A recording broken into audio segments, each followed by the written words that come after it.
Second thing, అందరూ ఎక్కువగా ఏం ప్రొజెక్ట్ చేస్తారు అంటే, నాకు ఇన్ని ఇయర్స్ ఆఫ్ ఎక్స్పీరియన్స్ ఉంది, 5 years ఉంది, 7 years ఉంది అని చెప్తారు.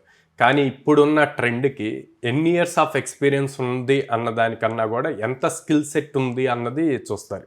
సో తను ప్రీవియస్గా చేసిన వర్క్ ద్వారా ఆ ప్రాజెక్ట్లో తిను స్కిల్ సెట్ వల్ల ఎంత ఇంప్రూవ్మెంట్ తీసుకొచ్చారు అన్నది ప్రొజెక్ట్ చేయాలి.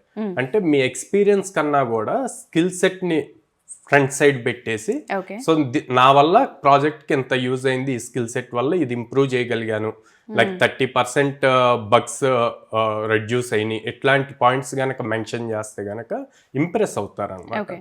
సో ఇయర్స్ అన్నవి ఇప్పుడు మ్యాటర్ కాదనమాట.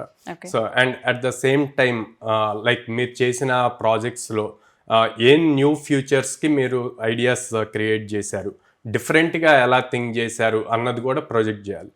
మీరు ఏ అయితే సక్సెస్ గెయిన్ చేశారో మీ ఎగ్జిస్టింగ్ ప్రాజెక్ట్స్ నుంచి కానీ ప్రీవియస్ ఎంప్లాయర్స్ నుంచి కానీ వాటిని ప్రాపర్గా ప్రొజెక్ట్ చేసుకోవాలి. Instead of years of experience బదులు మీరు ఏదైతే విన్ అయ్యారో లేకపోతే మీకున్న స్కిల్ సెట్ని ఎంత బాగా ప్రొజెక్ట్ చేసుకుంటే మీకు అంత వాల్యూ, కంపెనీకి ఎంత బెనిఫిట్ అయిందన్న పాయింట్ మాట్లాడగలగాలి.